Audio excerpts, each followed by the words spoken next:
ఓం శాంతి.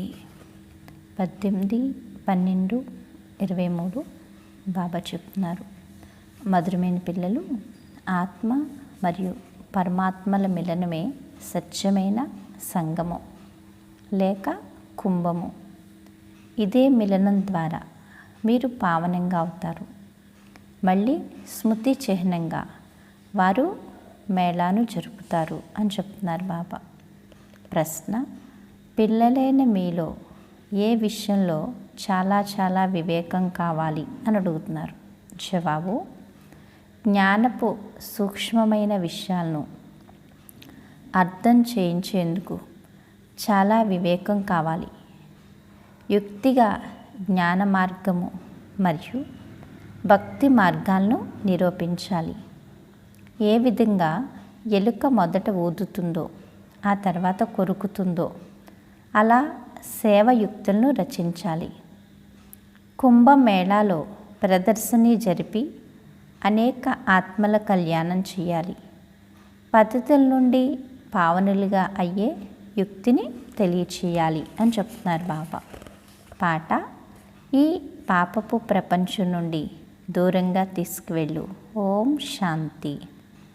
బాబా కూర్చుని పిల్లలకు అర్థం చేయిస్తారు.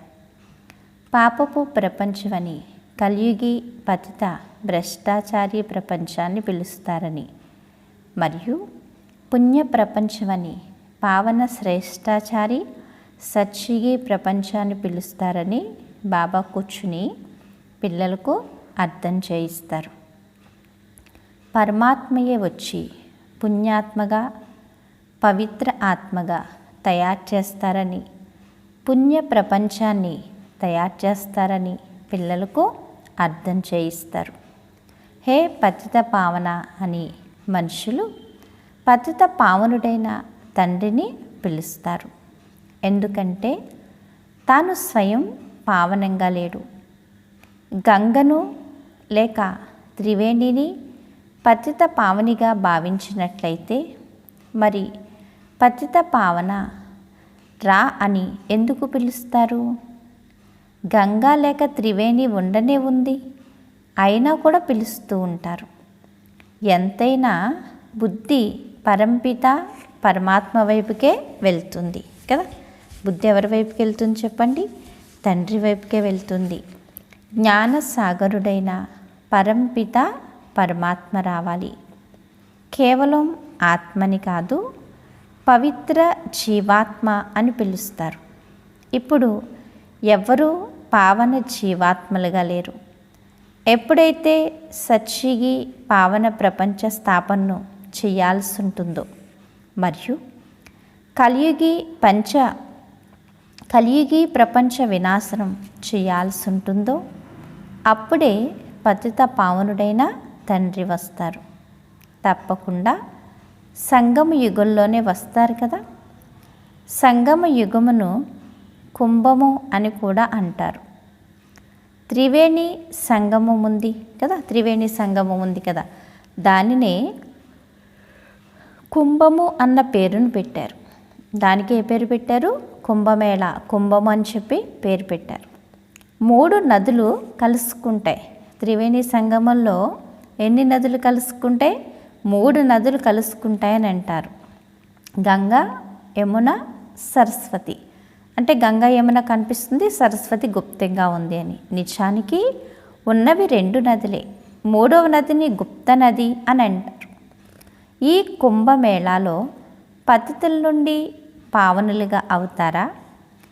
పతిత పావనుడైతే తప్పకుండా రావాలి కదా. పతితులందరినీ పావనంగా చేసే పరమాత్మ అయితే తప్పకుండా రావాలి. నిజంగా వీటి ద్వారా మనం గంగా నది స్నానం చేయడం వల్ల పావనంగా అయిపోతే ఈరోజు ప్రపంచంలో పాపాత్ముల సంఖ్య ఉండనే ఉండదు. తానే జ్ఞానసాగరుడు కదా. శరీరానికి పట్టిన మకిలి కాదు, ఆత్మకి పట్టిన మకిలిని ఇప్పుడు మనం ఏం చేయాలి? శుభ్రం చేసుకోవాలి. భగవంతుడెవరు? జ్ఞానసాగరుడు. పతిత ప్రపంచాన్ని పావనంగా తయారు చేయడం, కలియుగాన్ని సత్యుగంగా చేయడం ఒక్క పరంపిత పరమాత్మ పనే కానీ మనుషులది కాదు. ఇక్కడ అంతా అందరి శ్రద్ధ ఉంది. అందులకు చేతికర్ర కావాలి అని చెప్తున్నారు బాబా. ఇప్పుడు మీరు నెంబర్ వారీగా పురుషార్థానుసారంగా చేతికర్రలుగా అయ్యారు. చేతికర్రలు కూడా రకరకాలుగా ఉంటాయి. ఒకటి 100 రూపాయలు అయితే మరొకటి 2 రూపాయలు ఉంటుంది. ఇక్కడ కూడా అందరూ నెంబర్ వారీగా ఉన్నారు. కొందరు చాలా సేవాదారులుగా ఉన్నారు. ఎప్పుడైతే రోగగ్రస్తులుగా అవుతారో అప్పుడే సర్జన్ను పిలవలసి వస్తుంది కదా. రోగం ఎక్కువైతేనే ఏం పిలుస్తారు? సర్జన్ను పిలుస్తారు. ఇప్పుడు ఇది పతిత ప్రపంచం కదా. మనందరినీ పావనంగా చేయడానికి ఎవరు వచ్చారు? అవినాశి తండ్రి కదా, అవినాశి డాక్టరు. మీరు పావనంగా అవుతున్నారు. ఆత్మ మరియు పరమాత్మ ఎంతో కాలంగా దూరంగా ఉన్నారు. మళ్ళీ ఎప్పుడైతే పరంపిత పరమాత్మ అనేక ఆత్మల మధ్యకు వస్తారో అప్పుడు దాన్ని సంగమయుగపు కుంభము అని అంటారు. మనుషులు కుంభమేళాలో ఎన్నో దానాలు చేస్తారు. ఆ సంపాదన సాధు సన్యాసులకు మరియు ప్రభుత్వ వారికి లభిస్తుంది. ఇక్కడ మీరు తనువు మనస్సు కదా, తనువు ధనము మనస్సు సహితంగా అన్నిటినీ పతిత పావనుడైన తండ్రికి దానం చేయాల్సి ఉంటుంది. ఏం చేయాలి? తనువు మనస్సు ధనము అన్నిటినీ బాబాకి ఏం చేయాలి? తండ్రికి దానం చేయాల్సి ఉంటుంది. ఎందుకని చెప్పండి? ఎందుకని? ఎప్పుడైతే బాబాది అనుకుంటామో మనం తేలిక అవుతాం.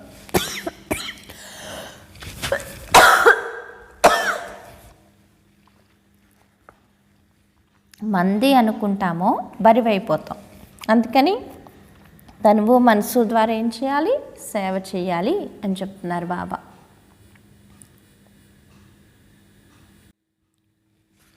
బాబా చెప్తున్నారు, వారు మిమ్మల్ని మళ్ళీ భవిష్యత్తులో స్వర్గాధిపతులుగా తయారు చేస్తారు. వారు త్రివేణి సంగమం అని అంటారు. కానీ దానమును సాధు సన్యాసులకి ఇస్తారు. ఎక్కడైతే అన్ని నదులు వచ్చి సాగరంలో కలుస్తాయో దానినే నిజానికి సంగమము అని అంటారు. అక్కడ సాగరం అయితే లేదు, నదులు పరస్పరం కలుసుకుంటాయి అంతే. నదులు మరియు సాగరపు మిలనమే స్వచ్ఛమైన మేళ అని అంటారు కదా. సాగరుడెవరు? బాబా. నదులు పిల్లలైన మనం. ఈ రెండింటినీ కలిపి ఏమంటారు? కుంభమేళ అని చెప్పి అంటారు. అంటే ఆ సాగర సంగమం కాదు.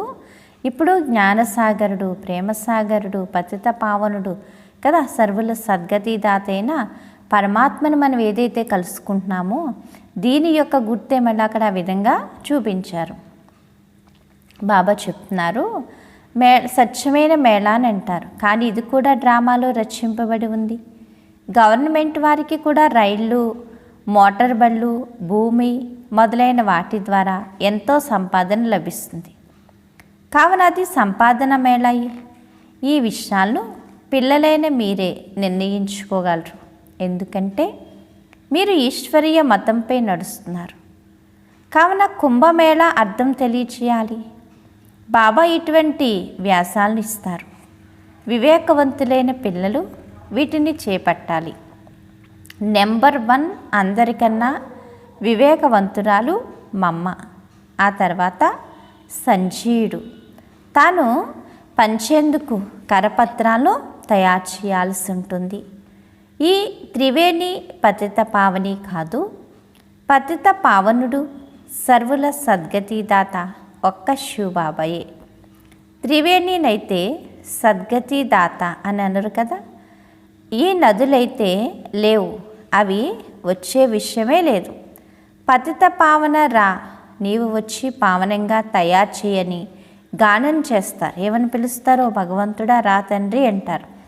ఓ పతిత పావన పరమేశ్వర రా, వచ్చి మమ్మల్ని పావనంగా తయారు చెయ్యి అని అంటారు. నిజంగా నీటిలో ములగడం వల్ల పావనంగా అయిపోతే ఈ రోజు ఇవేమీ అవసరం లేదు కదా. అంటే బాబాయ్ ఏం చెప్తున్నారు?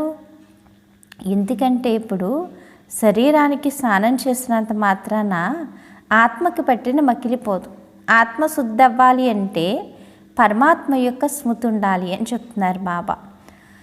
సోదరి సోదరులారా, పతిత పావనుడు జ్ఞానసాగరుడు పరంపిత పరమాత్మయ్య లేక ఈ నదులంటూ కరపత్రాన్ని తయారు చేయాలి. నదులైతే సదా ఉంటాయి అని చెప్తున్నారు బాబా కదా.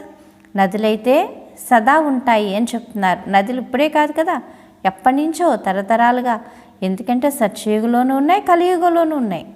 కానీ స్వర్గంలో నెయ్యి పాలు నదులంటే అక్కడ నీరు స్వచ్ఛంగా ఉండేది సుగంధ ద్రవ్యాలతో. ఇక్కడ నీరంతా ఏమైపోయింది? పూర్తిగా కలుషితం అయిపోయింది. పరమాత్మనైతే రమ్మని పిలుస్తూ ఉంటారు కదా. ఆ నదులున్నా అందులో స్నానం చేసినా మళ్ళీ ఎవరికి దండం పెట్టుకుంటారు? వచ్చి మళ్ళీ ఆ శివుడినే కొలుస్తారు కదా. గంగలో ములుగొచ్చి మళ్ళీ ఎవరికి చేస్తారు అభిషేకం? శివుడినే తలుచుకుంటారు, శివుడికే దండం పెట్టుకుంటారు, ఆయన్నే రక్షించమని అడుగుతారు. మరి నిజంగా మనం అందులో ములిగి పావనంగా అయిపోతే ఇంక చేయాల్సిన అవసరం ఏముంటుంది? అంటే పతిత పావనుడు పరమాత్మైన తండ్రే కానీ గంగ కాదు. దానివల్ల శరీరానికి పట్టిన మకిలిపోతుందేమో కానీ ఆత్మకి మట్టిన మకిలిపోవాలి అంటే ఏం చేయాలి? పరమాత్మని స్మృతి చేయాలి కదా. ఆ సదాశివుడైన ఆ తండ్రిని మనం నిరంతరం కూడా ఏం చేయాలి? మనసులో స్మరించుకుంటూ ఉండాలి. అప్పుడు మనసులో ఏదైతే చెడు ఉందో అదంతా సమాప్తమైపోతుంది. ఆత్మలు మరియు పరమాత్మ ఎంతో కాలం దూరంగా ఉన్నారు. ఆ సద్గురువే వచ్చి అందరికీ సద్గతినిచ్చి తిరిగి తీసుకువెళ్తారు కదా. ఏదైనా కష్టం వస్తే ఏమంటావు? భగవంతుడా ఎక్కడున్నా వచ్చి మాకు సాయం చెయ్యి అంటారు. అవునా కదా? అంటే భగవంతుడు వస్తాడు, వచ్చి మనకి సాయం చేస్తారని అయితే మనకి తెలుసు. బాబా చెప్పింది నిజానికి ఆ సద్గురువే వచ్చి అందరికీ సద్గతినిచ్చి తిరిగి తీసుకువెళ్తారు. నిజానికి జ్ఞానస్థానమును పరంపిత పరమాత్మ ద్వారానే చేయాలి.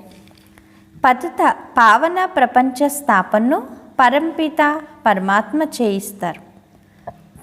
మీకు వారిని గూర్చి తెలియదు. భారతదేశం శ్రేష్టాచారిగా ఉన్నప్పుడు అందులో దేహీ అభిమానులైన దేవతలు ఉండేవారు. దానిని శివాలయము అని పిలిచేవారు. ఇప్పుడు పిల్లలు అర్థం చేయించేందుకు కుంభమేళాకు వెళ్ళి ప్రదర్శనం జరపాలి. పతిత పావనుడు ఒక్క తండ్రియే. ఎప్పుడైతే పతితుల నుండి పావనులుగా తయారు చేయాల్సి ఉంటుందో అప్పుడు నేను వస్తానని వారు తెలియచేస్తున్నారని చెప్పాలి కదా. పతితులందరినీ ఎప్పుడైతే పావనంగా తయారు చేయాలో, ఎప్పుడైతే మేము పతితంగా అయిపోయాం తండ్రి రా నీ వచ్చి మమ్మల్ని పావనంగా తయారు చేయని పిలుస్తారో అప్పుడే నేను వస్తాను అని చెప్తున్నారు బాబా. కావున ప్రతిజ్ఞ చేయాల్సి ఉంటుంది. రక్షాబంధనం భగవంతునికి సంబంధించిందే కానీ సాధు సన్యాసులదైతే కాదు. పరంపిత పరమాత్మతోనే ప్రతిజ్ఞ చేయించబడుతుందే కానీ త్రివేణితో కాదు. హే బాబా, మీ శ్రీమతంపై పావనంగా అయ్యేందుకు ప్రతిజ్ఞ చేస్తాము అని అంటారు. నేను కూడా మిమ్మల్ని పావన ప్రపంచానికి అధిపతులుగా తయారు చేస్తానని బాబా కూడా అంటారు. ఇవి బాబా సూచనలు. ఇందులో సేవ చేసేవారు చాలా చురుకైన వారై ఉండాలి. చిత్రాలను కూడా ఇంకా తయారు చేయాల్సి ఉంటుంది. దీని కొరకు మంచి సలహాను తీసుకోవాల్సి ఉంటుంది కదా. ఏది తయారు చేయాలన్నా సలహాను బట్టి అవుతుంది కదా. మంచి సలహా తీసుకోవాలి. మీ శత్రువులు కూడా ఎందరో వెలువడతారు. మంటలు అంటించేందుకు కూడా వెనకాడరు. ఎవరైనా పోట్లాడాలనుకుంటే తిడుతూ ఉంటారు. మీరు నిరహంకారులుగా అయ్యి మౌనంగా ఉండవలసి ఉంటుంది. ఎవరైనా పోట్లాటలు పెట్టుకోవాలనుకోండి, ముందు ఏం చేస్తారంట? వాళ్ళని తిడుతూ ఉంటారట. తిడుతూ ఉంటే అప్పుడు వాళ్ళు ఎందుకు తిడుతున్నామంటే అప్పుడు పోట్లాట్లకు దిగుదామని. అందుకని బాబా పిల్లలకి ఏం చెప్తున్నారు? మీరు నిరహంకారులుగా అయిపోండి. వాళ్ళు తిడుతున్నారని అహంకారంలోకి అభిమానంలోకి రాకండి, మౌనంగా ఉండండి అని చెప్తున్నారు కదా. మనల్ని అనుకుంటే మనం ఆవేశంలోకి వస్తాం. మనల్ని కాదు అనుకుంటే మనం పట్టించుకోవాల్సిన అవసరం లేదు కదా. నేను దేహం కాదు, ఆత్మ. ఆత్మ ఎవరి సంతానం? పరమాత్మ సంతానం. బ్రహ్మకుమారీలు ప్రసిద్ధమైపోయారు. కరపత్రాలు మొదలైనవి పంచాలి. కుంభమేళాల మహత్వాన్ని విశేషంగా ఉంచుతారు. నిజానికి ఆ మహత్వం ఈ సమయంలో ఆత్మ పరమాత్మల యొక్క కలయికే ఈ కుంభమేళ. దీనికి గుర్తుగానే ఆ త్రివేణి సంగమంలో కుంభమేళ జరుగుతుంది. ఇది కూడా డ్రామా ఆటే. అక్కడి నుండి కూడా ఎవరి కళ్యాణమైనా జరగగలదు. కానీ కష్టపడవలసి ఉంటుంది. ముళ్ళను పుష్పాలుగా తయారు చేయడంలో కష్టపడవలసి ఉంటుంది. కుంభమేళాలో ప్రదర్శన చేయించడంలో కూడా ధైర్యం కావాలి. ఏ విఘ్నాలు కలగకుండా ఉండేందుకు తెలిసిన వారు కావాలి. పతిత పావనుడు ఎవరు అన్నది మీరు నిరూపించాలి. మనుషులు పావన ప్రపంచమైన స్వర్గాన్ని తలుచుకుంటారు కూడా. ఎవరైనా మరణిస్తే ఫలానా వారు స్వర్గస్థులయ్యారు అని అంటారు. అక్కడైతే ఎంతో సంపద ఉంటుంది. అక్కడ నుండి మళ్ళీ ఎక్కడకు పిలిచి ఎందుకు తినిపిస్తారు? మీరు శ్రీనాథ మందిరంలో చూడండి అని చెప్తున్నారు బాబా. ఎవరైనా మరణిస్తే ఫలానా వారు స్వర్గస్థులయ్యారని అంటారు. అక్కడైతే ఎంతో సంపద ఉంటుంది. అక్కడ నుండి మళ్ళీ అక్కడకు పిలిచి ఎందుకు తినిపిస్తారు? మీరు శ్రీనాథ మందిరంలో చూడండి ఎన్ని వంటకాలు తయారు చేస్తారు అంటున్నారు బాబా. ఇప్పుడు శ్రీనాథపురి మరియు జగన్నాథపురి నిజానికి ఒక్కటే. కానీ ఆ శ్రీనాథ ద్వారంలో చూస్తే ఎన్నో వైభవాల వంటకాలు తయారు చేస్తారు. మరియు జగన్నాథపురిలో కేవలం చప్పటి అన్నాన్నే నివేదిస్తారు కదా. పురి జగన్నాథులో జగన్నాథుడికి కేవలం ఏం పెడతారు? అన్నమే పెడతారు నైవేద్యంగా.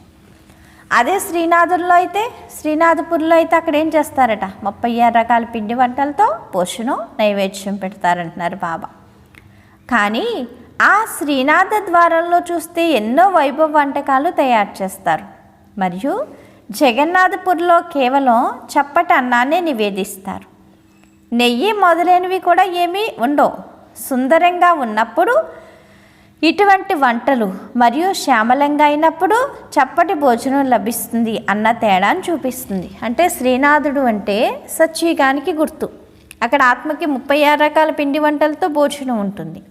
జగన్నాథుడు అంటే ఈ లాస్ట్ సమయానికి గుర్తు. అందుకనే జగన్నాథుడికి ఏం చేస్తారు? ఒక అన్నమే నివేదన చేస్తారు. దీని రహస్యం చాలా బాగుంది. ఈ విషయాలు బాబా కూర్చుని అర్థం చేయిస్తారు. శ్రీనాథ ద్వారంలో ఇంతగా నివేదిస్తారు. దాన్ని పూజారులు దుకాణాల్లో అమ్ముకుంటారు కూడా కదా. శ్రీనాథ ద్వారంలో అన్ని రకాలు నివేదిస్తారట. ఆ తర్వాత ఏం చేస్తారట? పూజారులు దుకాణాల్లో మళ్ళీ అమ్ముకుంటారట. వారి సంపాదన ఆధారమే దానిపై ఆధారపడి ఉంది. వారికి ఉచితంగా లభిస్తుంది. దానితో వారు సంపాదించుకుంటారు. ఇవి ఎంత అందరి శ్రద్ధతో కూడుకున్న విషయాలు అని చెప్తున్నారు బాబా. చూడండి, ఇది భక్తి మార్గం కదా. ఎంత అందరి శ్రద్ధతో కూడుకున్న విషయాలు చూడండి. ఇది భక్తి మార్గం, జ్ఞాన మార్గం, సద్గతి మార్గం. గంగా స్నానాల ద్వారా సద్గతి లభించదు. చాలా యుక్తిగా అర్థం చేయించాలి. ఎలుక ఊది ఆ తర్వాతే కొరుకుతుంది అని చెప్తున్నారు బాబా. అర్థం చేసుకునేందుకు మరియు అర్థం చేయించేందుకు చాలా తెలివి కావాలి. ఇవి ఎంత నాజుకైన విషయాలు. పరంపిత పరమాత్మ నీ గతి మతి నీకే తెలియాలి అని మనుషులు అంటారు. దీని అర్థమును వారు తెలుసుకోరు. మీ శ్రీమతం ద్వారా ఏ సద్గతి అయితే లభిస్తుందో దాన్ని గూర్చే ప్రాప్తించుకోగలరేమో, దానిని ఇంకెవ్వరూ ఇవ్వలేరు. సర్వుల సద్గతి దాత ఒక్కరే. బాబా చెప్తున్నారు, సర్వుల సద్గతి దాత ఒక్కరే. సర్వులు అన్న పదమును తప్పకుండా వ్రాయాలి. ఎంతో అర్థం చేయించబడుతుంది. కానీ అర్థం చేయించేవారు చాలా కొద్దిమందే వెలువడతారు. ప్రజలుగా అయితే ఎందరో వెలువడతారు అని చెప్తున్నారు బాబా. మనుషులు భగవంతుని పేరు మీద ఎన్నో దాన పుణ్యాలు చేస్తూ ఉంటారు. ఒక్క జన్మ కొరకు వారికి ఫలం లభిస్తుంది. ఇక్కడైతే 21 జన్మల కొరకు లభిస్తుంది. ఈశ్వరార్థం దానం చేయడం ద్వారా శక్తి లభిస్తుంది. ఈశ్వరుని గూర్చే తెలియకపోతే ఇక అందులో శక్తి ఉండదు. హిందువులు గురువులు గోసాయిలు ఎందరో ఉన్నారు. క్రైస్తవులను చూస్తే వారికి ఒక్కరే ఉన్నారు కదా. ఆ ఒక్కరికి ఎంతటి గౌరవం ఉంది బాబా చెప్తున్నారు. ఎందుకంటే ఎంతటి గౌరవం ఉంది, ధర్మమే శక్తి అని అంటారు. ఇప్పుడు మీరు ధర్మాన్ని తెలుసుకున్నారు కావున మీకు ఎంతటి శక్తి లభిస్తుంది. పిల్లలు అందరికీ ఈ వశీకరణ మంత్రాన్ని ఇవ్వండి అని బాబా చెప్తారు. మీరు ఎక్కడి నుండైతే వచ్చారో దాన్ని స్మృతి చేసినట్లయితే అంతిమతిని బట్టి గతి ఏర్పడుతుంది. బాబాను స్మృతి చేయడం ద్వారానే పావనంగా అవ్వగలుగుతారు. పాపాలు దగ్ధమవుతాయి. బాబాను మరియు వారసత్వాన్ని స్మృతి చేయాలి. తద్వారా మొత్తం చక్రం అంతా బుద్ధిలోకి వచ్చేస్తుంది. గృహస్థ వ్యవహారంలో ఉంటూ దేహపు సర్వ సంబంధాల నుండి బుద్ధిని తొలగించి ఒక్క తండ్రితో జోడించే పురుషార్థం చెయ్యాలి. తద్వారా అంతిమ సమయంలో వారే గుర్తుకొస్తారు. ఇంకా ఎవరి స్మృతైనా కలిగినట్లయితే శిక్షలు అనుభవించవలసి వస్తుంది మరియు పదవి కూడా తగ్గిపోతుంది.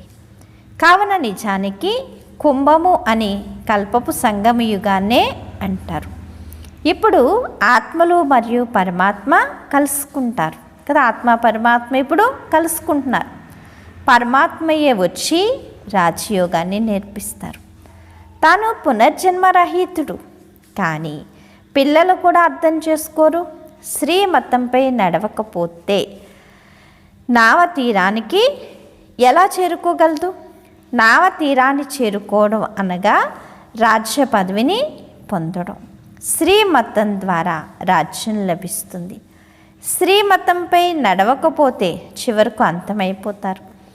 ఎవరి దీపమైతే వెలిగి ఉంటుందో ఆ ప్రేయసులే తోడుగా వెళ్తారు. ఎవరి దీపాలైతే ఆరిపోయి ఉన్నాయో వారు తోడుగా వెళ్ళరు. అనోన్యులైన పిల్లలే వెళ్తారు. మిగిలిన వారు నెంబర్ వారీగా చివర్లో వస్తారు. కానీ పవిత్రంగా అయితే అందరూ అవుతారు. ఆత్మలందరూ ఒకే విధమైన శక్తి గలవారిగా ఉండజాలరు. ప్రతి ఆత్మ పాత్ర వారిది. ఒకే విధమైన పదవి ఉండజాలదు. అంతిమంలో అందరి పాత్ర అందరి పాత్ర స్పష్టమైపోతుంది. వృక్షం ఎంత పెద్దది, ఎంతమంది మనుషులు ఉన్నారు, పెద్ద పెద్ద శాఖలు ఏవైతే ఉన్నాయో అవి ముఖ్యంగా కనిపిస్తాయి. ముఖ్యమైనది కాండము, మిగిలినవన్నీ తర్వాత వస్తాయి. వాటిలో శక్తి తక్కువగా ఉంటుంది. స్వర్గంలోకి అందరూ రాజాలు. భారతదేశమే స్వర్గంగా ఉండేది. భారతదేశానికి బదులు జపాన్ ద్వీపం స్వర్గంగా అవుతుందని కాదు, అలా జరగజాలదు అని చెప్తున్నారు బాబా. జరుగుతుందా? డ్రామాలో ఏది ఫిక్స్ అయి ఉందో అదే జరుగుతుంది. మనం సొంతంగా ఏది చేద్దామన్నా ఏది కూడా అవ్వదు అంటున్నారు బాబా. అంతే కదా మరి. అచ్చా, మధురాతి మధురమైన ఆత్మీక జ్ఞాన సీతారాయులైన పిల్లలకు మాతాపితా బాప్దాదాల ప్రియ స్మృతులు మరియు గుడ్ మార్నింగ్. ఆత్మీక పిల్లలకు ఆత్మీక తండ్రి నమస్తే. రాత్రి క్లాసు 24/4/68. ఇతర ధర్మస్థాపకులెవరు సర్వుల కళ్యాణం చెయ్యలేరని పిల్లలకు అర్థం చేయించడం జరిగింది. వారందరూ అందరినీ తీసుకువచ్చేందుకే వస్తారు. ఎవరైతే విముక్తులు చేసి మార్గదర్శకునిగా అవుతారో వారి గాయనమే ఉంది. తాను భారతదేశంలోకే వస్తారు. కావున భారతదేశం అన్నిటికన్నా ఉన్నతమైన దేశం.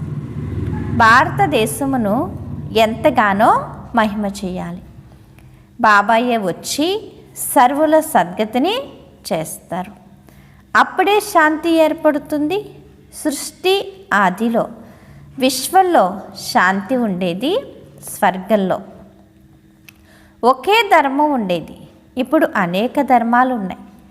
తండ్రియే వచ్చి కల్పపూర్వం వలె శాంతి స్థాపన చేస్తారు. పిల్లలైన మీకు జ్ఞానం లభించింది కావున విచార సాగర మదనం కొనసాగుతుంది. ఇంకా ఎవ్వరికీ ఇలా మదనం జరగదు. ఇది కూడా మీరు అర్థం చేసుకున్నారు. దేహాభిమానం ఉన్న కారణంగా దేహమునే పూజిస్తారు. ఆత్మ పునర్జన్మల్లో తప్పకుండా ఇక్కడే తీసుకుంటుంది కదా. పావనులు ఒక్కరే అని ఇప్పుడు మీకు అర్థం చేసుకున్నారు. బాబాయే గుప్త జ్ఞానాన్ని ఇస్తారు.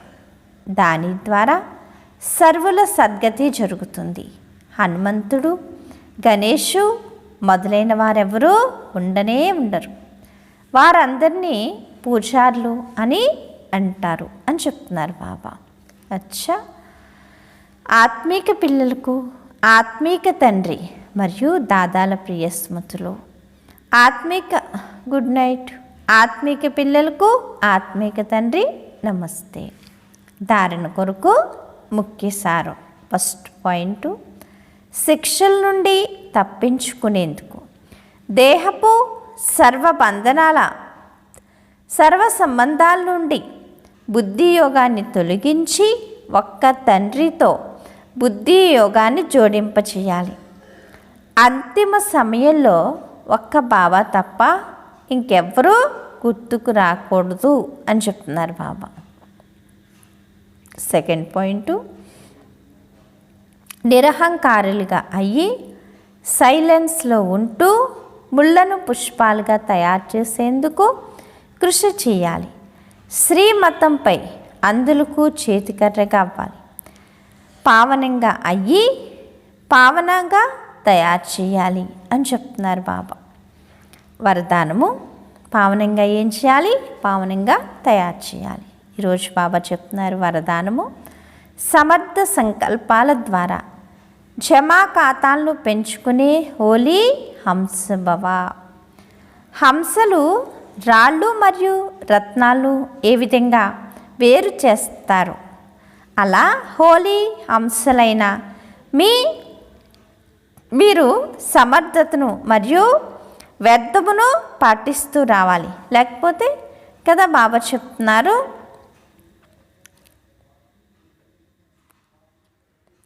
బాబా అంటారు రాళ్లను ఎందుకంటే వర్ణిస్తారు, గుర్తించగలరు.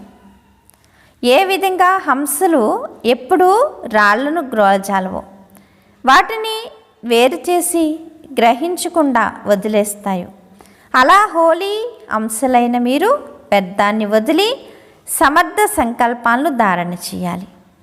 వ్యర్థాన్ని ఎంతో కాలం విన్నారు కదా, మాట్లాడారు, చేశారు, కానీ దాని ఫలితంగా సర్వస్వాన్ని కోల్పోయారు.